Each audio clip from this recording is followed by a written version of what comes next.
Hey, Amber. Hey, Alyssa. Do you know what time it is?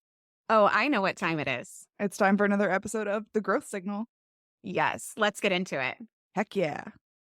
Hey, everyone. Welcome back to The Growth Signal. I am so excited that you're ready to throw out that playbook and reimagine the future of customer experience. And I'm even more excited to introduce you to my new friend, JP. JP, welcome to the show.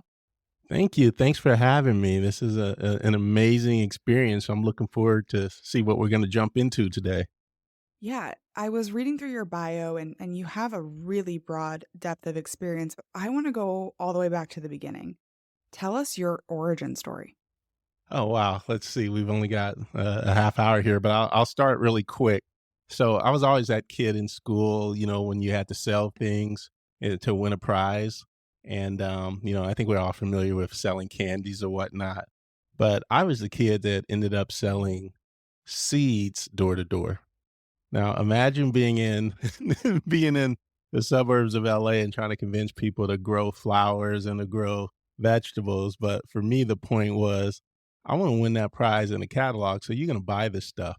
So I found myself selling, um, seeds door to door, chocolate, even sold jewelry, and I was a paper boy at one point. So I say all that to say at some point, I think I figured out that sales and customer experience may be somewhere in my future.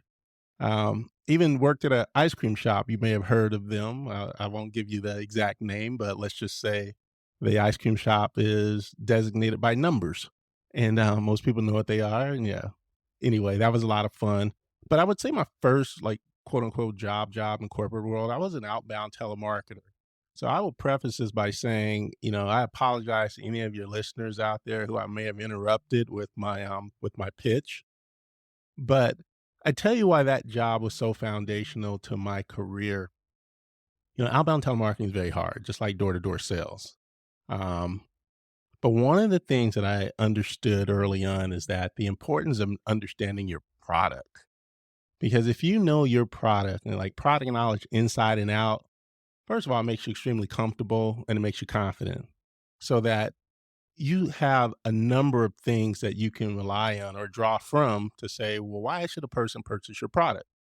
And more importantly, you build that credibility. So that was really important for me throughout my career, particularly reminding my teams the importance of know your product, know what you're selling.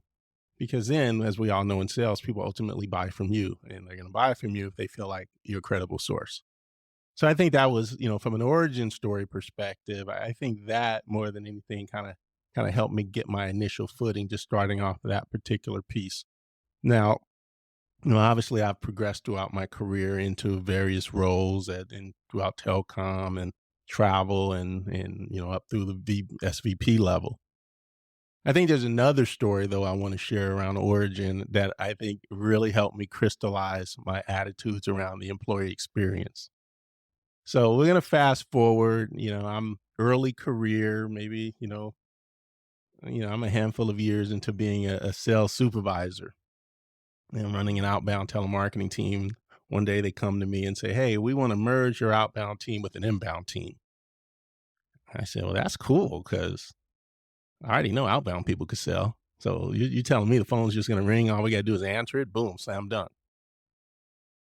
So we undertook this endeavor, and I think we had at the time about 200 people where we're going to do this grand experiment. We're going to merge our inbound and outbound teams, and I thought it would be easy peasy. I can't tell you the first 2 months into it, it was, shall we say, a challenge.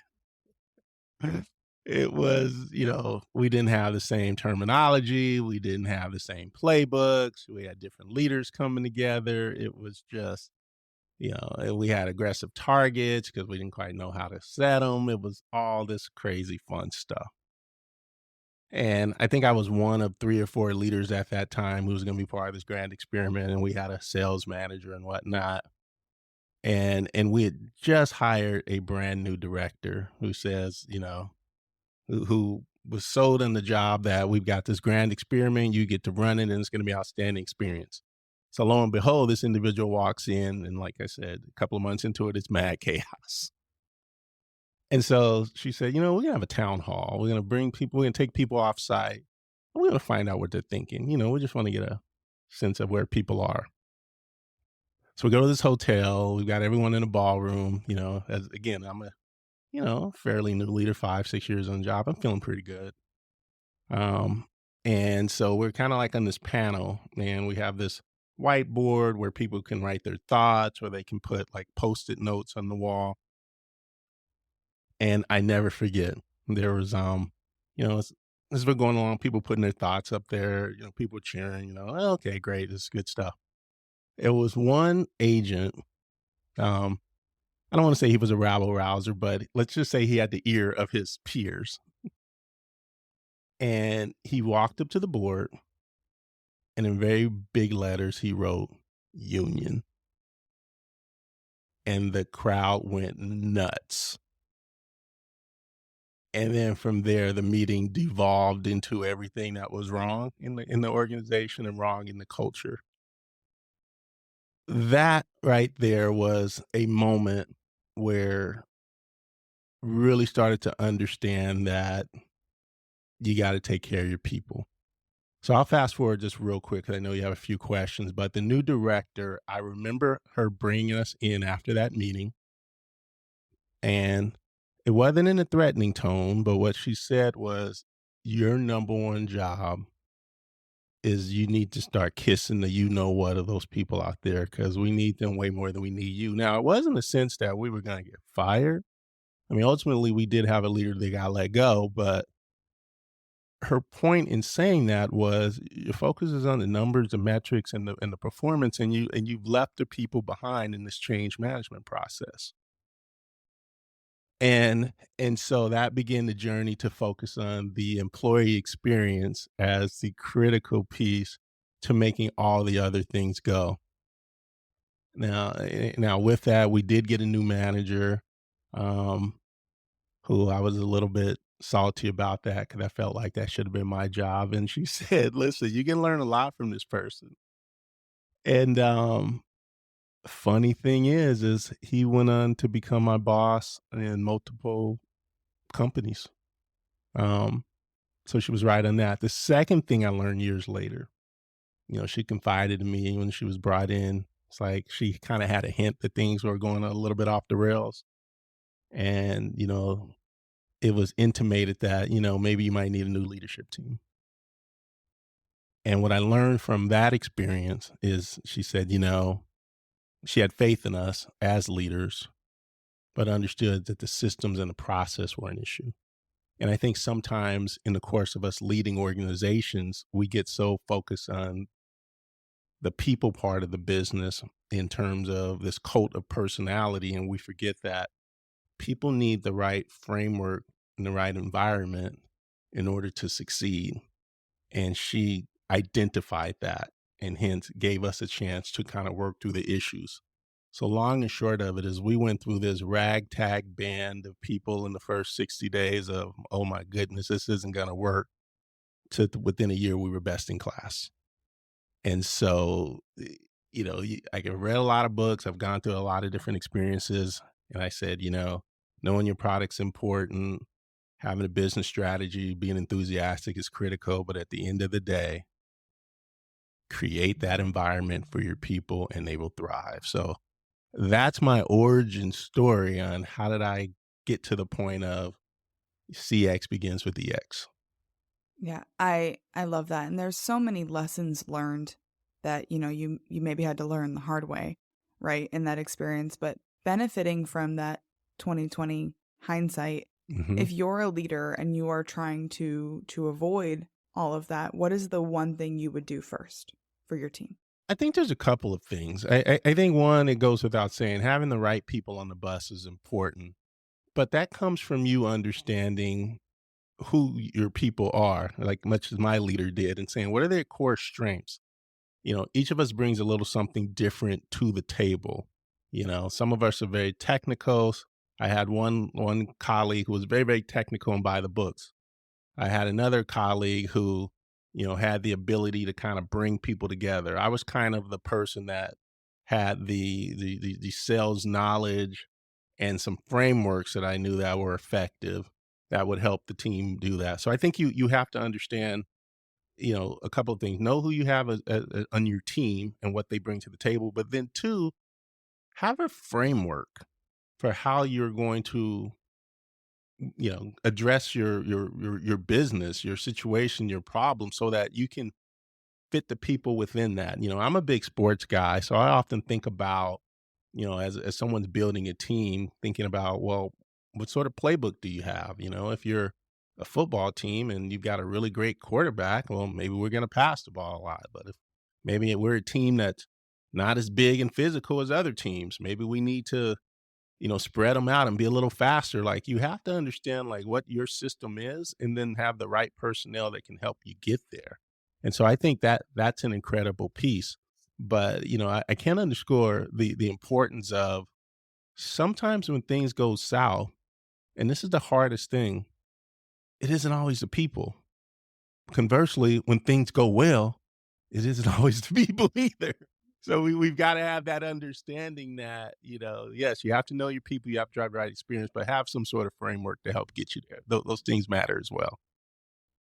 So you touched on it briefly, and before I asked you that question about, CX and BX, they're so, CX and EX are Yeah. so aligned.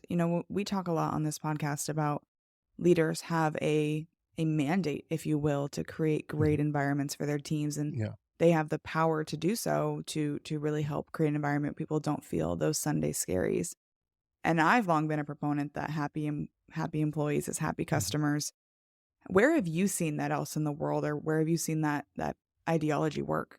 I'll tell you. I'll tell you a couple of stories around that in terms of what it works because we're really, like giving you one example. But I remember listening to a call one day and having an agent who was just, I guess he was having that Monday morning blahs or what have you, and it just wasn't working out. And the customer picked up on it right away.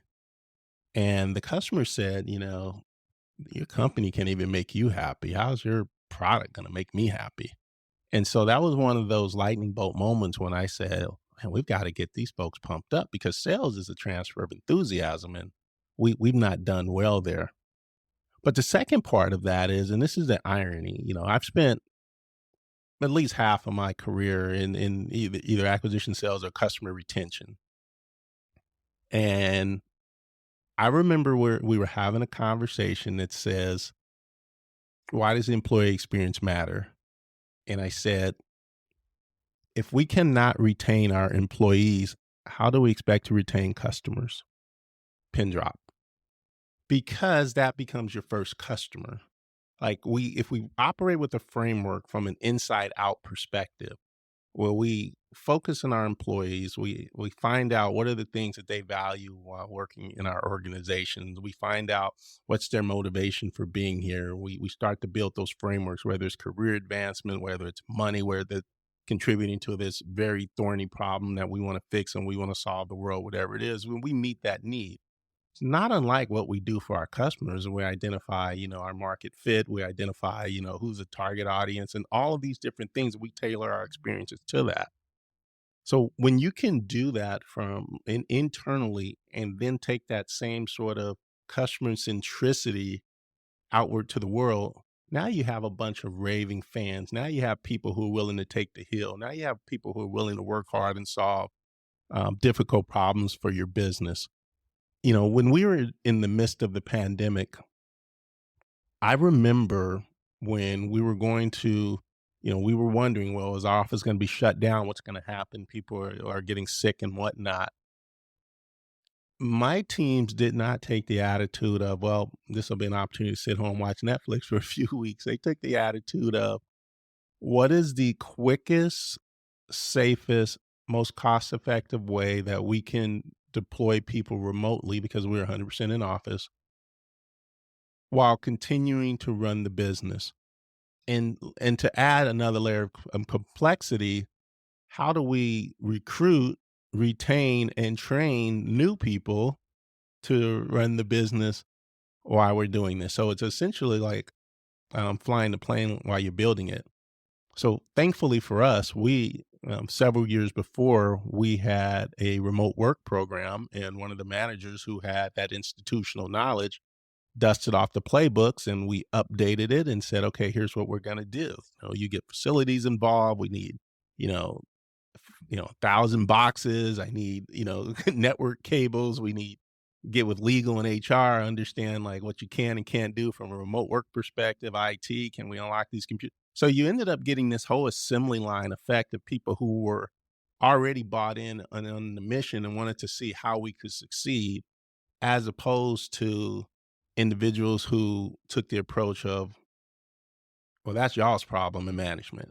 And so that for me was important because if every day you're making deposits into your employee emotional bank account, you have this reserve and a surplus, and you never know when you're going to have these black swan events. I mean, obviously, like, hopefully, we never have to deal with the pandemic again. But whatever business challenge that it is, you'll have people who, because of goodwill you've built up and the environment that you've created, are going to be willing to take that hill, who are going to be willing to figure out how can we, as opposed to it's never worked, it's never been successful, why do I have to do it, and so forth. And so those are those little lessons along the way. And I've even asked my peers since then, like, what have you learned from the pandemic? Because I think there was a lot of leadership lessons there. And, it's not to necessarily pat myself on the back, but I think about it from a standpoint of, as I looked through all my training documents and I looked through all my leadership manuals and I said, I didn't see pandemic in there. And so we had you really have to rise to the occasion. I agree with so much of what you said, and I think businesses are still learning and reeling from the pandemic. I mean, we see all of these articles about return to office mandates and how companies are handling it differently and using that as a strategic advantage in keeping and retaining in their employees. And whatever side you fall on in office versus remote, it says a lot about a company, about the way they handle that transition and that announcement, regardless of what the decision is to where they're Yeah. going. No, I couldn't agree more. It was very challenging from a standpoint of for two reasons. One, obviously you have a number of individuals who would like remote work. They like the flexibility that's involved. We had individuals who were driving quite a ways to get into the office. And so that gave them that flexibility. They understood they still needed to work. But I think what it does is it gave them agency and control over their work, if you will, and being able to do that at home. But the second piece of that too, because we did have some individuals still in the office, it isn't for everyone. Some individuals crave that interaction. Sometimes they crave the coffee that's in the break room because it's just better than the coffee they have at home. I mean, yeah, and you have to understand you have all types of those folks. Like we need all of those personality types in order to run the business. It isn't a one size fits all approach, which goes back to the employee experience, which equates to the customer experience. For some individuals, if I want to work 2 or 3 days in the office, I want that flexibility. If others, if I want to be 100% remote, I can do that. In other words, using that as a customer experience example, we're going to meet you where you are because our end goal is to ensure that we have that we meet the customer's needs, that we continue to sell the product, that we continue to retain our business, all of those different things. These are just mechanisms that are going to allow us to facilitate that process, but the mission has not changed. And so I think that's as a leader is where you have to get flexible and figure out how do you thread that because they aren't always going to be pleasant conversations. There are going to be individuals who unfortunately it doesn't work out for them. But what you're trying to do is address the many, if you will, so that as the saying goes, we continue to be a viable concern moving forward. Absolutely. And I think there is a difference in addressing, and for employees and for customers, addressing employee slash customer needs versus wants. Because That's right. I've had the experience of like, I work from home. I've been from home since the That's right. pandemic. I think I would have a hard time going back. But I also have seen like these fresh out of school graduates who start in a remote job. And I think that they miss out on that opportunity to learn by osmosis where, someone shouts a question across the bullpen and you didn't ask the question, you didn't even think to ask the question, but you still heard the answer and you absorb that information whether you realized it or not. And so I think that sometimes you might not want to work in the office, but it might be what is best for you. Or you might not want a certain thing as a customer, but what you really need. And like Uh, really driving forward of what you need versus necessarily what you think you want. Absolutely. And I think that's where the collaboration is important. I think that's where you have to get creative and say, if it's going to be that one day a week or it's going to be that those 2 days a month where we're going to cater lunch, we're going to bring you on site and we're going to talk about some of these things that we need to solve for a business. So those are just practical matters as a leader. But I think, you know, some of those ideas are born out of soliciting input from your quote unquote customers and then taking action on it. And that's another thing that, when I think about how do you drive that right experience and that right type of engagement is, we ask our customers, whether you're using Qualtrics or Medallia, any of these tools out there to gather voice of the customer insight. And then same thing with employees. We have employee surveys. We get information from, maybe once a quarter, we put the stick in the water. We want to find out what people are thinking. We gather information from exit surveys and talk about, what did they like, they didn't like. I think regardless of how you compile the data, I think the critical pieces are, taking action and more importantly, publicly taking action, creating a roadmap, prioritize the issues that matter. And to your point, there's some things that are just simply wants, and guess what? We're not gonna have a petting zoo in the office. That's just is what it is, right? But I think people appreciate a lot more when you value their opinion. They can see tangible results of either, hey, guess what? This company addressed this product defect. They addressed this gap in their customer experience. They're telling us how they're gonna do better. Sometimes it's just an acknowledgement of, hey, we've fallen short, and I can think of companies that had some issues in holiday season years back, that didn't quite get the packages to people on time, and their decision was to um, pivot away from subcontractors to owning the entire experience so that that didn't happen again. But those are examples of we've gotten the feedback, we've seen a business problem, and we're going to take action, and we're going to tell you what we've done. I mean, I could think about things where we've had roundtables and focus groups where, we published the updates and said, hey, here's what the main takeaways were, and then give you an idea of when we're going to address some of those issues. And so much so that I remember at the end of the year, we had a huge poster, several posters made that essentially said, you asked, we delivered, with the dates and the timeline. So now you post that and say, here are tangible results that have occurred from your feedback that not only made your experience better, but these were things that were going to make the customer's experience better. Because if it's difficult for you to execute as an employee, it's also difficult for you to execute for our customers.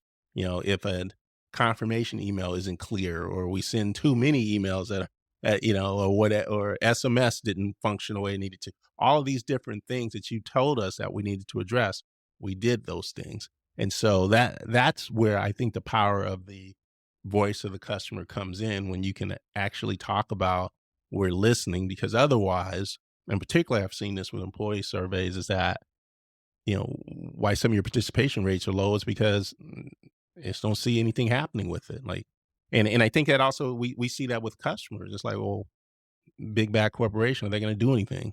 And so when you're responsive like that, then I think that's when you start to get those better outcomes, which I think that's also a reason why you tend to see these very public responses happen in social media, because of some of the more traditional back channels don't necessarily get that visibility or that speed to responding. Yeah, I saw a stat just yesterday actually that was something like 80% of people say they don't respond to surveys because it's a waste of their time. It's not going to change anything. And the idea that that's the perception, whether or not that's the reality of what the leadership is trying to do, but the perception that if I fill out a survey, at best nothing happens, and at worst I'm now a target because I spoke up.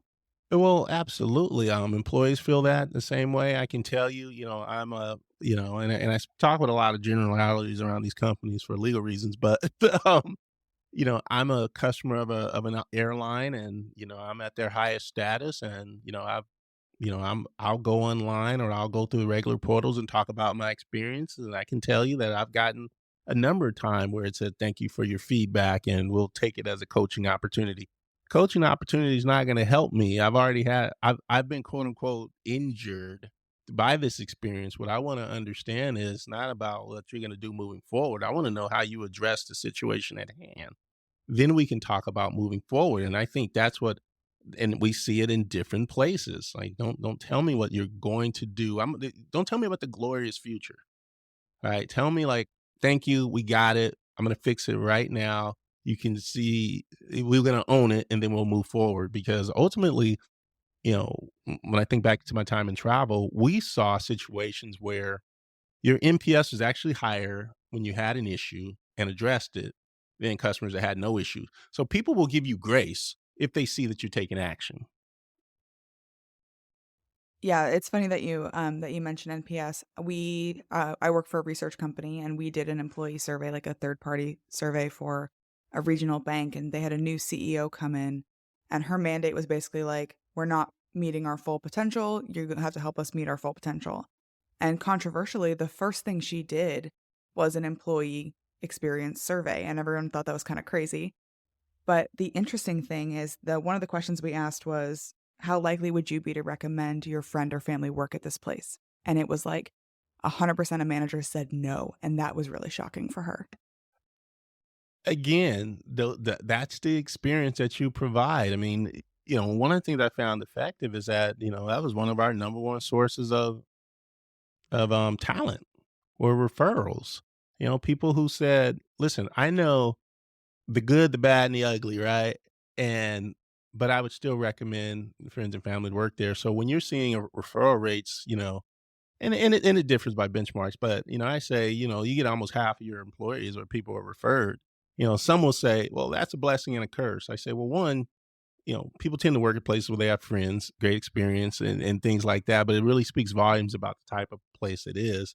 And so I think those things help. But when people are saying, you know what, not only would I not recommend anyone, but what they didn't say is the quiet part out loud that, and I'm thinking about going someplace else. And so we need to be able to read between the lines with those sort of items as well and address those because it costs a tremendous amount of money to retrain. So first of all, source, hire, and replace an employee. Same thing we see with customers. It's anywhere from 5x to 25x to replace a customer that you lose. So you start to see again a lot of these parallels between your employee experience and your customer experience. Those things become intertwined, and I'm going to continue to beat that drum because again, I've seen it monetarily. I've seen it show up in so many different parts of the business, and again, that has informed my leadership style. Take care of the folks, and they'll take care of the customers, or at the very least, if you're in a back office or support role, take care of the folks who are taking care of the folks who take care of the customers.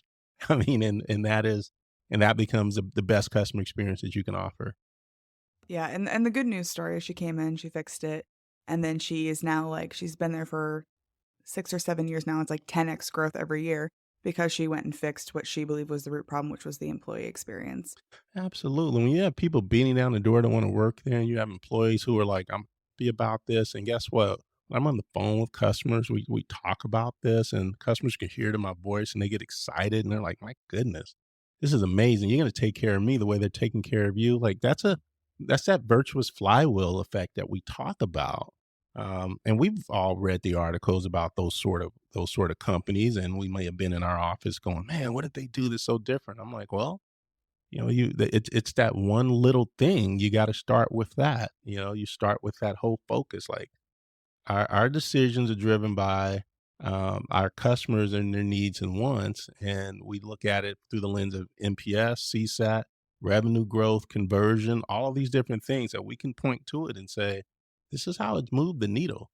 So it isn't just this nebulous, oh, I think, I guess, I feel, but it has very measurable results. I mean, you can pull up any Harvard Business Review article or anything like that, and it'll tell you, like, you know, it's this stuff works. But again, it's not easy and it's not a quick fix. Absolutely not. Definitely not easy and absolutely not a quick fix. So, JP, we have a couple of questions we ask everyone at the Yep. end of our conversation. Number Mm. one, considering all of the people that you've had a chance to meet or that you admire, that you learn from, else should we be talking to? There's a couple of folks that come to mind. Are we allowed to say their names or what have you? But Oh, yeah. Put them on the hot you know, seat. We love it. it's funny. I have one coworker. His name is Alec. I'll just give his first name, but he started out with us years ago as he was an admin. This was a temporary admin.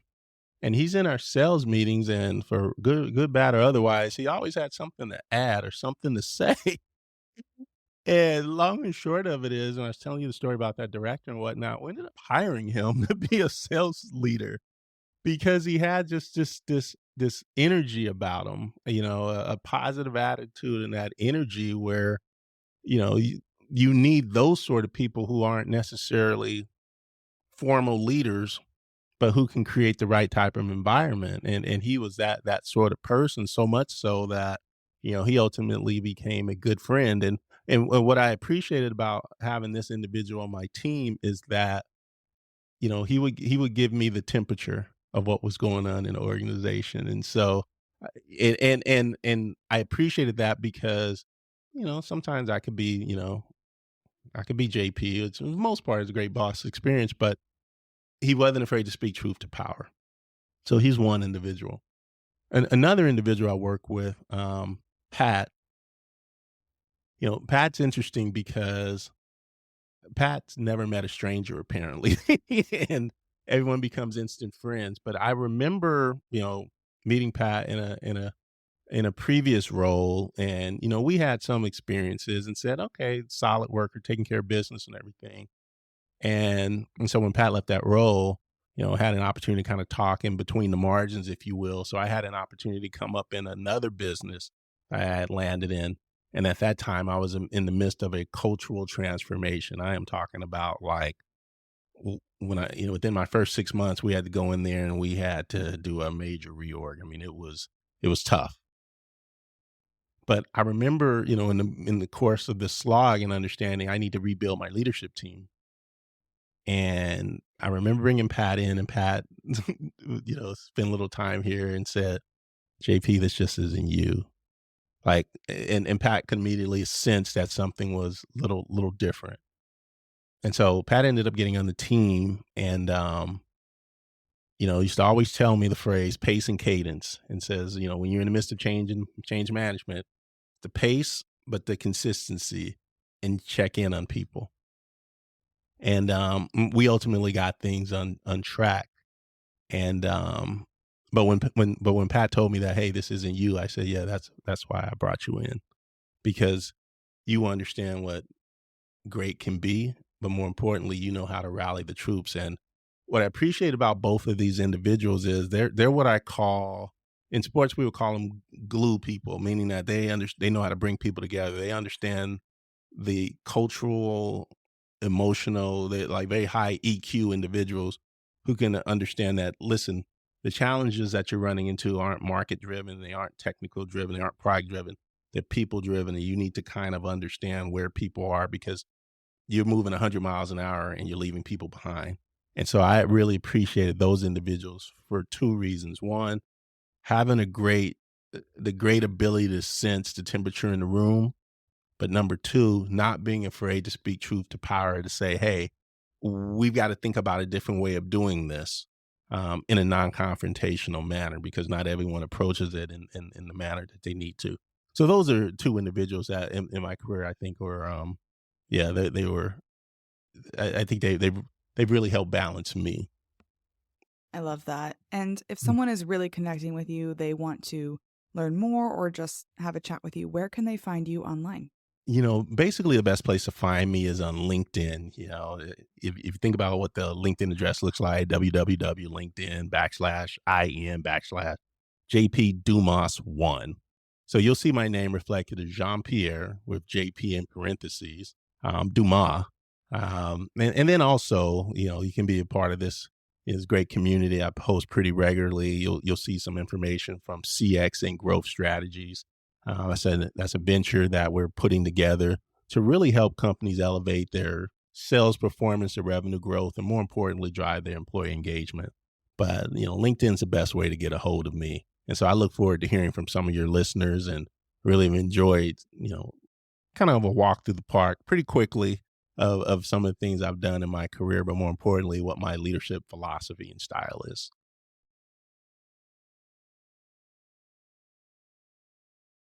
If you enjoyed today's episode, let's connect on LinkedIn. I'd love to hear your thoughts. And if you found value here, share the podcast with your network. Don't forget to like, subscribe, and leave a review. It helps us inspire more leaders to join the movement.